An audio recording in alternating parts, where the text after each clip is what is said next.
Just because they seem normal doesn't mean they are. Welcome to Hidden Killers with Tony Bruschi. Picture this. You're serving a life sentence for double murder when the court clerk who helped convict you gets arrested for lying under oath. That's Alex Murdaugh's reality right now, and it might just be his ticket to an unlikely legal comeback.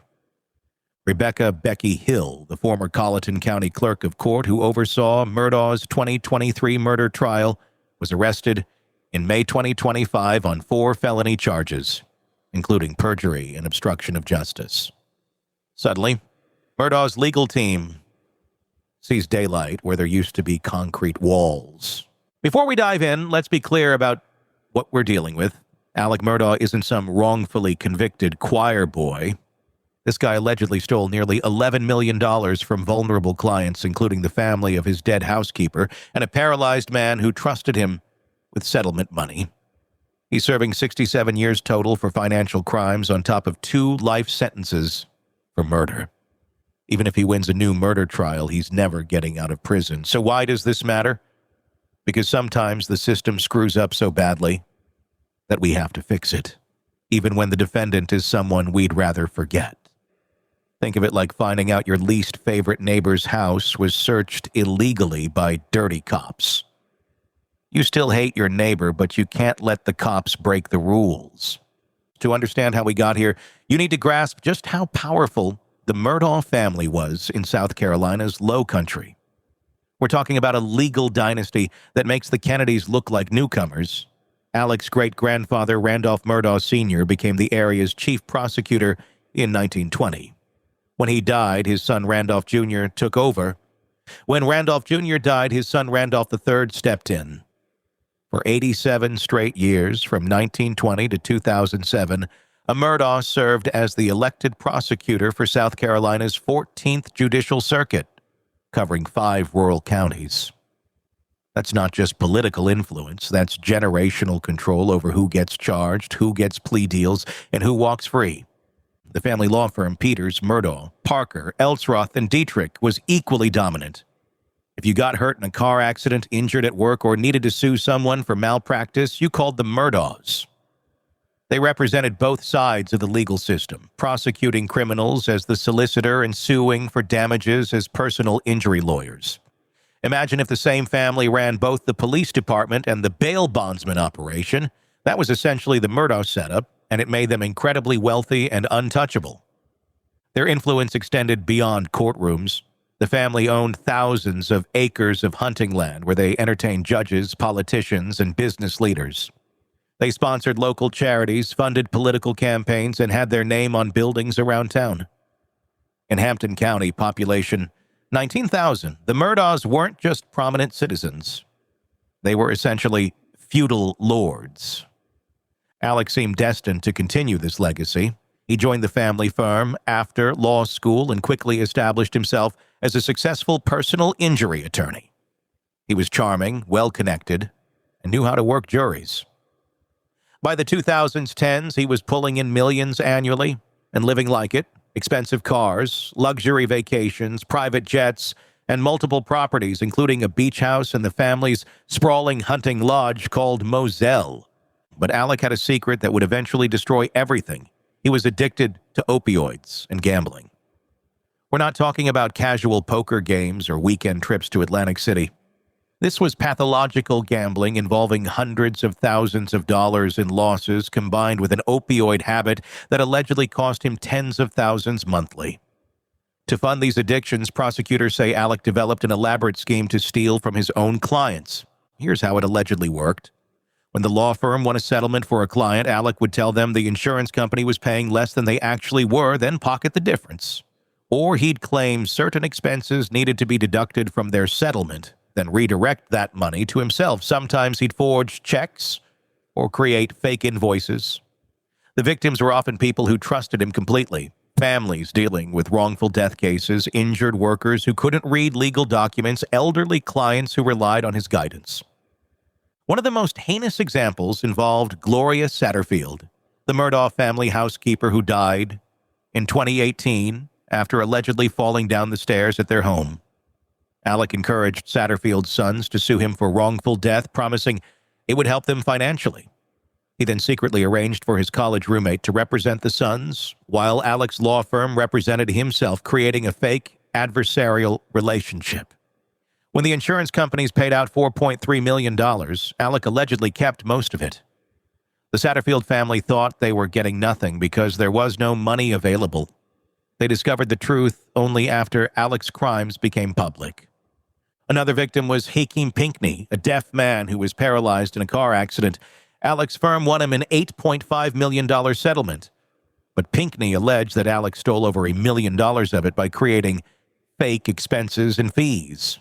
These weren't victimless financial crimes. Alec was allegedly stealing from people who had already suffered devastating losses and were depending on that money for medical care and basic survival.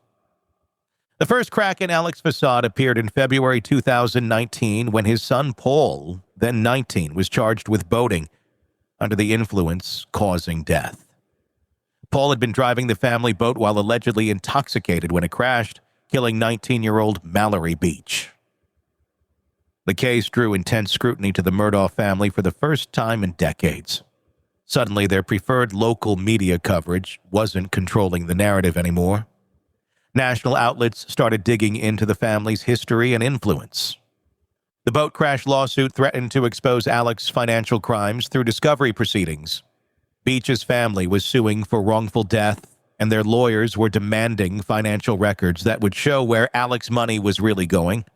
As the legal pressure mounted, Alec's addictions allegedly worsened and his theft from clients escalated. On June 7, 2021, everything came to a head. That morning, Alec's law firm partners confronted him about missing client funds, specifically $792,000 from a settlement. Alec admitted to taking the money and promised to pay it back, but the partners told him he was being forced out of the firm. That afternoon, Alec's law partners were discussing how to handle the situation when they received word that Alec's wife and son had been found shot to death at Moselle. The crime scene was brutal. Paul, 22, was killed with a shotgun blast to the head, so severe it essentially decapitated him. Maggie, 52, was shot multiple times with a rifle as she apparently tried to run away. The weapons were never found, and there were no witnesses to the actual murders. The scene suggested someone familiar with the property, as the killer would have needed to know the layout and the family's routines. And Alec's behavior immediately after the murder struck investigators as suspicious. He called 911 at 10:07 p.m., claiming he'd just discovered the bodies. But his voice on the call was remarkably calm for someone who'd supposedly just found his family executed. He told police he'd been napping at the house and came down to the kennels to check on his wife and son, but cell phone evidence later showed the victims had been dead for much longer than he claimed. More damaging was Alec's insistence that he hadn't been near the kennels that evening, which was contradicted by a video Paul took on his phone at 8:44 p.m., where Alec's voice can clearly be heard in the background. When confronted with this evidence during trial, Alec finally admitted he'd been at the kennels, but claimed he'd lied because his opioid-addled brain wasn't working properly.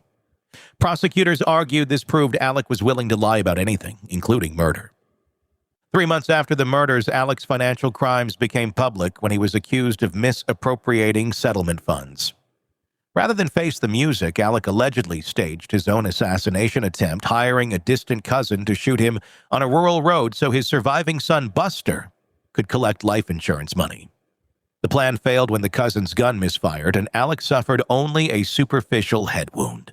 Both men were eventually charged in connection with the fake shooting. As Alec's legal troubles mounted, more alleged victims came forward. The total amount of money prosecutors say he stole eventually reached nearly $11 million.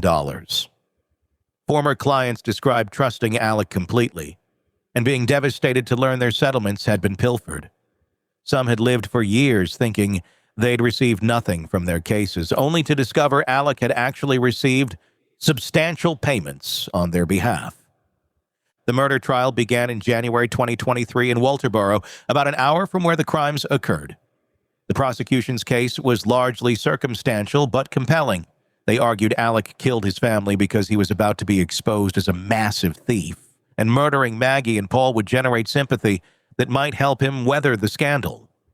They pointed to his lies about being at the kennels, the convenient timing of the murders just hours after his confrontation with law partners, and his pattern of deception in other areas of his life.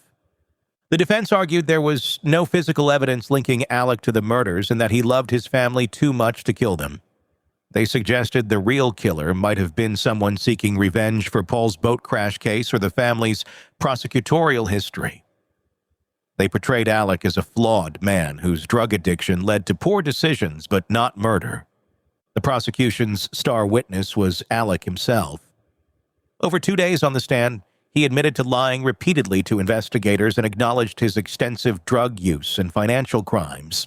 But he maintained his innocence on the murders, claiming he would never hurt his family despite admitting he'd hurt them financially through his theft and drug use. The jury deliberated for just 3 hours before returning guilty verdicts on all charges. Judge Clifton Newman sentenced Alec to life in prison without parole, calling his crimes particularly egregious because he'd betrayed the trust placed in him as both a lawyer and a member of a family that had served the public for nearly a century. But the story didn't end there. Within months of his conviction, Alec's legal team filed a motion for a new trial based on allegations that Becky Hill, the court clerk, had improperly influenced the jury.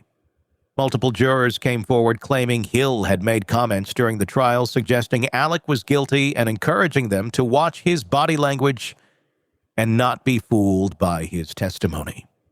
Hill denied these allegations during a January 2024 hearing, testifying under oath that she had never discussed the case with jurors or shared sealed evidence with anyone outside the court system. Based largely on her testimony and the fact that 11 of 12 jurors said they weren't influenced by her alleged comments, Judge Jean Toll denied the motion for a new trial.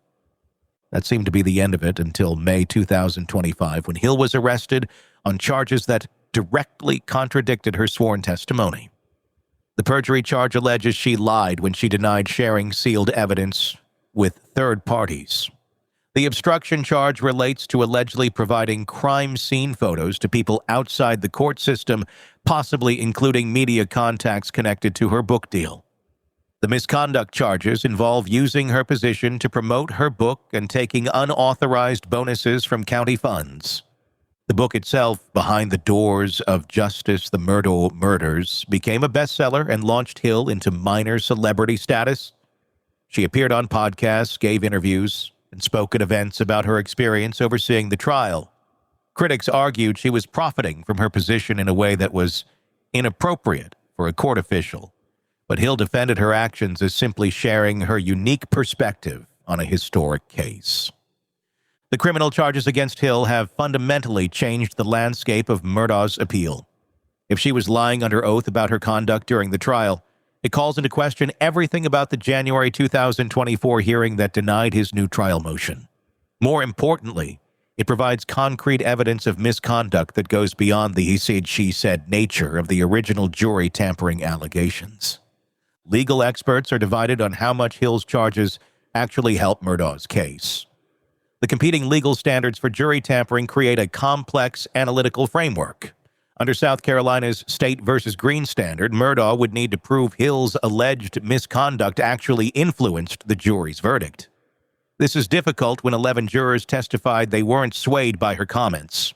But under the federal Remmer standard, any improper contact with jurors by court officials creates a presumption of prejudice, shifting the burden to prosecutors to prove the contact was harmless. The distinction matters because court officials have inherent authority over jurors who might view their statements as carrying judicial approval even when they shouldn't. The case has broader implications for how high-profile trials are managed in the social media age. Hill's alleged behavior represents a collision between traditional judicial restraint and modern celebrity culture, where proximity to famous cases can translate into book deals, speaking fees, and media appearances. The question becomes how to maintain the integrity of judicial proceedings when court personnel see opportunities for personal advancement. For Murdaugh, The irony is that his potential salvation comes from someone else allegedly manipulating the same legal system. He's accused of corrupting for decades. Whether he ultimately gets a new trial or remains in prison for life, the case has already exposed uncomfortable truths about how fame and money can corrupt even the most fundamental institutions of justice. And the timeline for resolution stretches well into 2026, with the possibility of federal appeals extending the process even longer. But regardless of the legal outcome, the Murdaugh saga has already achieved something significant. It's shown how quickly power and privilege can collapse when the systems that protect them are finally forced to account for their failures. And in a state where one family controlled the levers of justice for nearly a century, that might be the most important verdict of all. In a world where the darkest secrets lie just beneath the surface. They said it was an accident, but the evidence says otherwise. Where hidden killers roam, unnoticed, in the shadows. I think you would definitely be looking at a blend of toxic, very bad narcissistic personality traits, and they will be vengeful and possibly resort to violence. Join Tony Bruschi as he uncovers the truth behind the most chilling cases. They said it was an accident, but the evidence clearly says otherwise. Each episode, we dig deep into the minds of those who commit the unthinkable. To your point on narcissism, he thinks in his own mind how witty he is. Yeah. But he lost that jury. I was done with him in 2 minutes. From unsolved mysteries to infamous crimes. Geez, you've just talked about how you've taught yourself how to do everything under the sun. I bet you did a YouTube video, how to best kill somebody with a knife. Hidden Killers with Tony Bruschi takes you where few dare to go. How does someone with such a dark secret go unnoticed for so long? With multiple new episodes every single day. We're not just telling stories, we're seeking justice. Listen now on Apple Podcasts or wherever you get your podcasts. Just search for Hidden Killers with Tony Bruschi.